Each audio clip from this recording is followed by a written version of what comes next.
everybody. Good morning, and welcome back to another Sunday morning with the Blurred Church of Anime. I am your preacher, your teacher, your pastor, your whatever you want to call me, messenger for the day, Black Star. Happy to share some thoughts that I've been having all week with you in regards to something inspirational and anime. I hope you had a great week last week. I had a super busy week, and now I am fighting off a cold, sickness. The weather's changing, fall is here. Also, just it's flu, COVID, all the seasons. So, just keep yourself healthy, mask up when you can, take your teas, do all your immune system stuff, whatever you need to do to stay healthy out here, because no one wants to be sick, especially when it comes to hospital bills. But if you didn't have a good week last week, we'll just say F last week, because we believe that this week is going to be even better. We always looking for the future, how our lives can always get better. I mean, in the craziness of, possibly the rapture that's supposed to happen on Tuesday or Wednesday, I'm a little sad it didn't happen, but also it'll be interesting to see if I got left behind and what would happen. Well, I'm not going to get into that. I have a lot of thoughts and feelings on the Christian rapture that I don't think is appropriate for this space. But what I do think is appropriate is that it is the fourth Sunday and it is time to talk about a high dive series.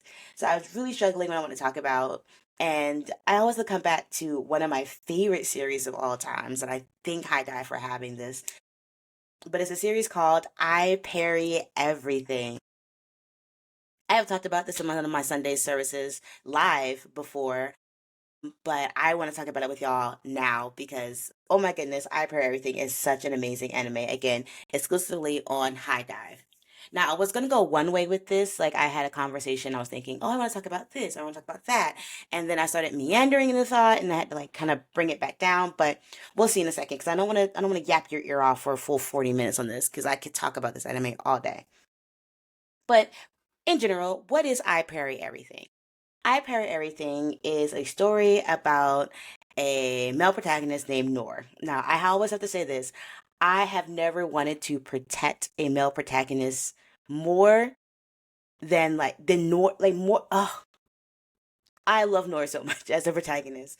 I just want to protect him. I haven't felt this protective instinct since Bochi and Ranking of Kings.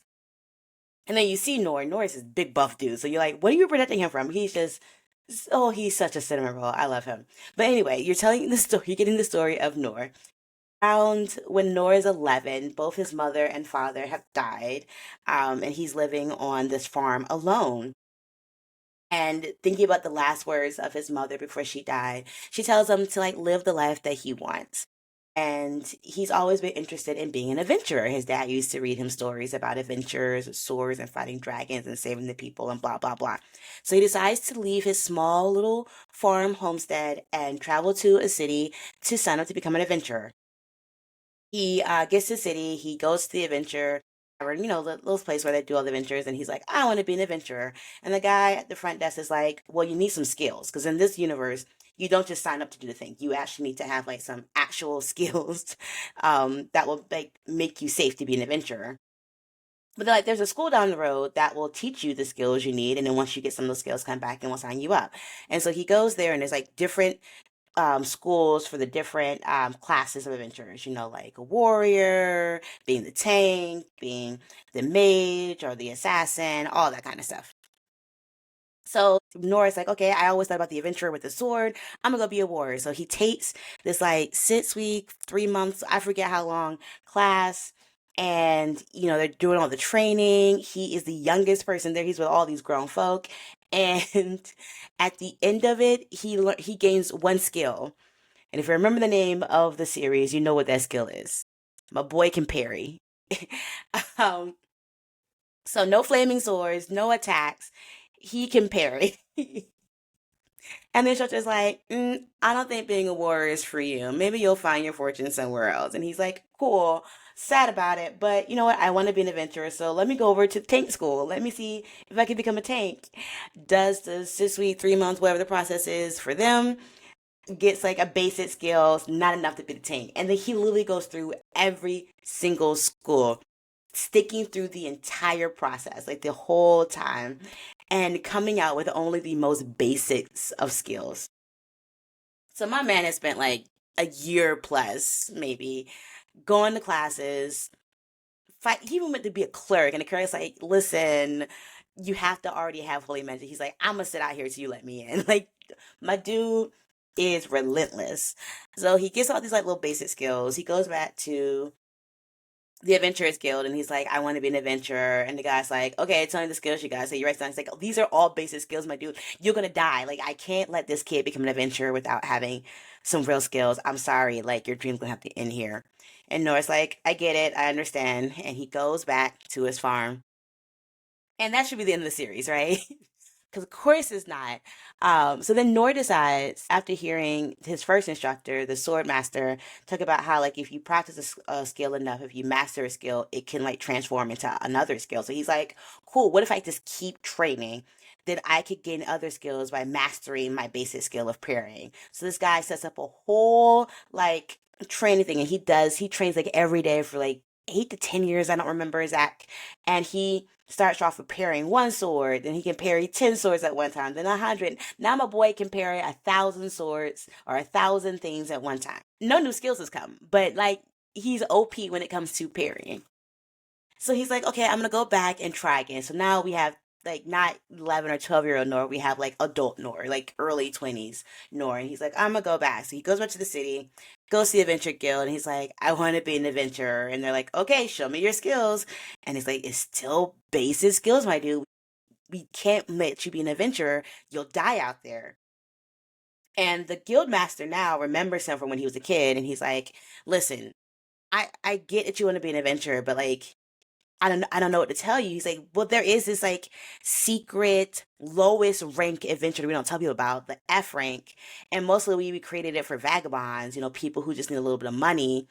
No one really knows about this rank. All you do is like help out around the city. You can't fight monsters, you can't do any real quests. Like you're gonna do like basic chores for people. And Noah's like, can I be an adventurer though? He's like, yeah, you'll get an adventure card. I will take it. I will become an F ranked adventurer. So now he's in the city helping people find their lost pets, cleaning the gutters, and doing construction work. But Nora's like, I am an adventurer. I finally made it. I am living out my dream. And then it all goes sideways when he one day is working in a construction site and he hears a scream, a female scream. He runs to where it is. It's in a cave, and there's this girl with a bunch of dead guards. Nora's like, wow, that's a very big, pissed off cow. And I'm like, my dude, that's not a cow, that's a minotaur. A minotaur. But he's like, that's a really pissed off cow. Maybe I can help this girl. And he takes a sword from one of the dead guardsmen and he parries the hatchet of the minotaur, and shenanigans ensue. You should watch it. You should always watch it. And this girl is like, wow, you saved my life. And he's like, I'm nobody. It's fine. Go, I'm gonna leave. And he's over here thinking like, boy, I really struggled against a cow. I am trash. And the rest of it like, my dude, that is like an A class, S class monster. It's a minotaur. So yeah, my boy is OP and he doesn't even know it. And that is the beginning of I Parry Everything. It is such a fun ride. Like I am smiling to think about it. I rewatch this anime anytime I'm in the dumps. It is truly one of my favorites. But so what I want to talk about, like I was talking about like knowing your worth and being humble, and it was just meandering. And at the end of the day, I was like, no, let's talk about how Noor got to this point, how he got to become OP. Because what Noor has that is very different from the rest of the universe, the in universe group, is that Noor has a growth mindset versus a lot of people who have fixed mindsets. And I don't know if people have ever heard about growth versus fixed, but we're gonna shed some light on this about why it's important to have a growth mindset. So for me, I did not hear about the fits versus growth mindset until like my second real job out of college. So like I'm in my mid 20s, grown up, sell, gone to college, got a degree, whatever. And I'm in this job and we're doing professional development and they bring out this book about growth and fixed mindsets. I'm like, what's this about? And as I'm going through the book, as we're studying it together, I realized like I grew up with a fixed mindset. And a lot of that, the fixed mindset came from my own community and from my parents. And again, not that a fixed mindset is a bad thing. It is just like a frame of reference. So with a fixed mindset, you believe that people have inherent qualities. You believe that people have inherent talents, and that like you're born with it, and that's what you get. So especially like in arts, there's some people who you see and they have perfect pitch, or they can hear music and play it really easily. Like that is a skill that they're kind of born with. And then like people with certain art styles, like Van Gogh, like a lot of people, I think when they look at things that they can't do, they're like, well, someone was just born to do that. Like they're just so able to do it, they don't have to really work at it. I mean, they do some work, but like there's an innate skill there. And no, and you also kind of believe that no matter how much you work at something, if it's not an innate skill, you won't get better at it, or you won't become like good at that thing. My mom, bless her heart, when I was very young, around 5 or 6 or so, took me and my older sister out to a local park, and she tossed some balls around with us to see if we had like good hand-eye coordination, if we have any like, superior athletic genes, and decided that we did not. And so, based on that, she really pushed us into the academics world. She's like, okay, you're not going to get a sports scholarship, so let's focus on y'all doing grades. We can tell that y'all are really smart, Roseburg precocious children, let's go. And so I think that's where some of my fixed mindset is. Like I learned at a very early age, like I just did not have athletic ability. Not true. I love sports and those types of things, but like overall, you know, I did believe like, okay, I was just born smart. And so I can get smarter because I had these innate qualities. There are things I love to do. Like I ended up going to arts high school, and then also that was very interesting for me because I could see like amazing visual artists and amazing singers, and I'm thinking, well, you know what? I'm okay at these things. I have some innate talent, but like I will never get to the level of these other people because again, that fits mindset of like you are just born with it. Then we move on to the growth mindset, and the growth mindset is you can become better at it and become an expert the more you work at it. For some people, this is great. That means like if you truly love something, you put the time and the hours, you can become an expert. And that's true in a lot of skills. I think a lot of things you just have to learn and work at it. And for other people who push back on the growth mindset, it's like, okay, true, but like you can't tell a 5'4" person that they're gonna go to the NBA. Like that is just unrealistic. They don't have the innate height that they need to, no matter how much they work. And but in basketball, they're at a disadvantage. Which is true. And I'm not gonna say that's. I used to think about who I thought were like short basketball players, like Bugsy Malone, who was a great ball handler, and I remember that dude was like 5'11" himself, still towered over me. Just looked very short compared to like a Jordan. I mean, there's a lot to say that it's worth doing the work. It's worth trying to get better at things because you never know where your talents may lie, and that there's always opportunity. So me having this mindset being like, oh, I'll never be a Van Gogh, so I don't pick up the paintbrush versus me being like, oh, I may never be Van Gogh, but I like painting. And the more I study it and the more I listen to people and try it and do Bob Ross and then go to classes and learn about different brands, the better I can become at my own art.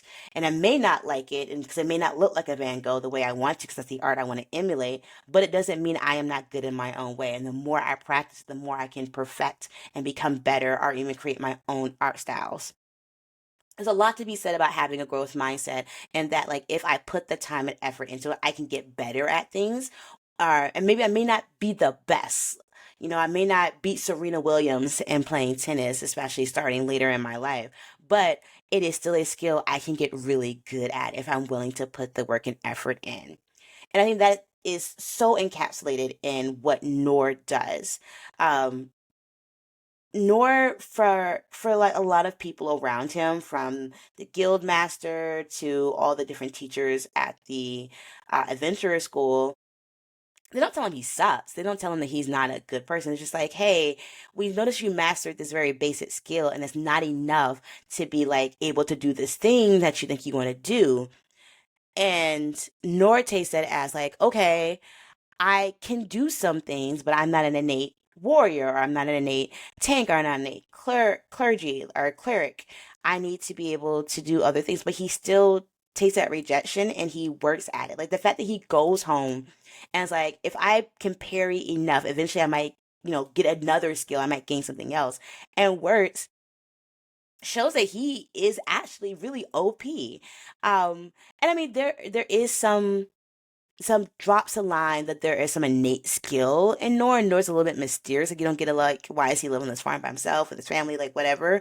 And the anime hasn't really touched on that. But for all intents and purposes, where he's around all these people who are like, yes, certain people are born with the skills, they get these skills, they become like geniuses and legends and such great people in this world. They're they become the heroes of this world, and they look at Noor as like, you are a hero, and Noor's just like, nah, I couldn't even fight a cow. What are you doing? Like there are all these other people who have these innate skills are so much better than me. Like y'all have all these things I can do. You have all these attacks, and I can only do basics. And then they watch him do the basics, and they're like, you do the basics in a bigger way than anybody else. Nobody else can parry an entire army. What are we doing right now, my dude? So because I think he has this growth mindset of like, I'm gonna keep working and I'm keep working what I can do and what I have the ability to do and the skills that I have.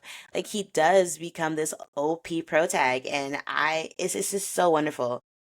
I do think a little bit of it is his humbleness too, but I don't want to get into the whole humble conversation because I think humility can also be a trap. I Sometimes I'm just screaming at this I'm screaming at the screen when Noor is discounting something amazing he's done. He's like, no, it was I'm like, somebody tell Noor.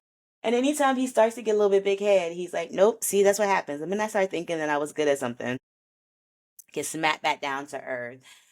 It's hilarious. It really is.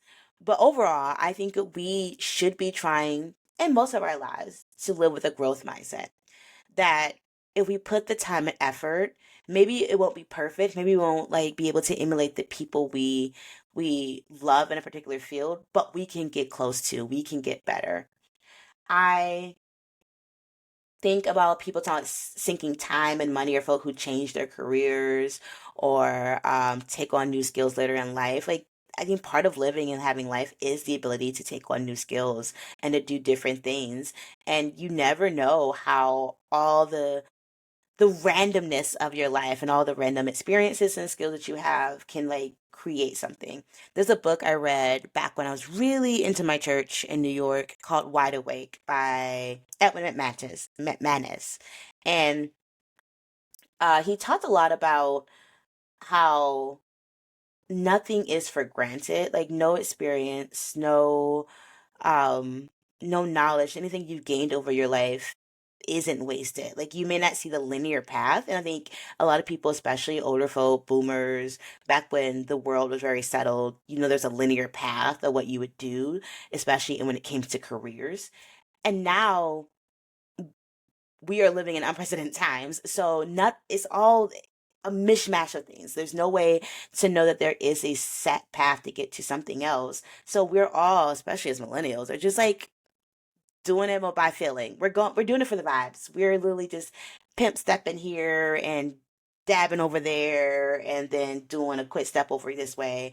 And we're building new paths because these old pathways have been demolished or they're super crowded or whatever have you, an analogy you want to use. I think when you are creating new paths, when you have to create new things for yourself, there has to be a level of a growth mindset to know, like, okay, I tried something, it didn't come easy. That doesn't mean I completely dismiss it. Maybe it means I put more time into it, or maybe it means I find another way around it. Because again, there's more than one way to do a thing. Always. I have to say it to myself all the time because with growing up with a fixed mindset, I used to think if I couldn't do something easily, it was not meant for me to do. And that kills your ability to expand your horizons. If it's like, oh, that was hard, I'll never do it again. Like, okay, a lot of times you do something the first time it's going to be hard. Like swimming is a skill. It may be hard for some people the first time they get into the water and try to keep their head or try to float. That doesn't mean you just stop there and don't do it. You should still try to learn how to swim. Say that to myself. Like there's so many skills in the world that like it may come innate, it may not come easy to you. I love languages. Languages do not come easily to me. I do not have the ear for it, especially for more tonal languages. My memory is hilarious. It's like Swiss cheese. I've learned Spanish and I've learned Japanese, and I mix up that vocabulary like nobody's business.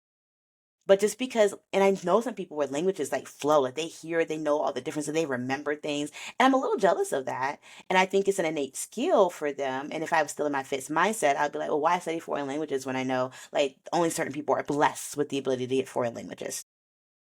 No, it's like it's still worth it to learn and to put it together because I get better the more I use it. You know, maybe it'll take me 3 times as long on Duolingo or Babbel or whatever I'm using than somebody else who just innately gets it or has like that special skill attached to them. Because I do think in some ways, even though we don't have a video game window surface to tell us, we do have, I think, some innate skills that come out with our birth and our growth and our level ups. But yeah, I can still do enough to like be able to talk and go in different places. I have a friend whose native language is Spanish, and she sometimes tells me like you don't realize how much you do understand in Spanish because I'm always like I don't understand it. It's so hard for me. It's like no, I think you downplay it, but that's because I still do struggle with my own fixed mindset about what I am good at and what I can work at. And I don't want you to. I think it's a process. If you can look up more information about fits and growth mindsets, it's super important. I think for us to have some type of growth mindsets in our lives and have the ability to say like I can do better, I can grow at this, even when people tell us you can't do this or this may not be the best idea. I mean, if Noor had given up on becoming an adventurer, boy, that kingdom would have been in such a bad position later on. And we got a shout out to him, just keeping the faith, having the belief, and believing in his own growth that one day he'd be able to make it. So as I mentioned before, this is a High Dive exclusive. You should go watch everything. I Parry Everything. However you can. I highly recommend it. And like, come back in the chat. Let me know if you love the anime or not. Like, I'm trying to find people who don't like it because it's just so funny. It's so good. And Nora is such a great protagonist. Um, oh man, I literally skip around. I just watch a random episode on a random day, and it still makes cracks me up. It's gonna come up again. I can never just not talk about I Parry Everything. But now I'm rambling and I didn't want this to be too long, so I hope you have an amazing week and I'll see you next time. Bye. Anime Podcast is produced by Black Star, aka Lauren Tillman, written by Lauren Tillman, and hosted by Lauren Tillman. Music created by EL47.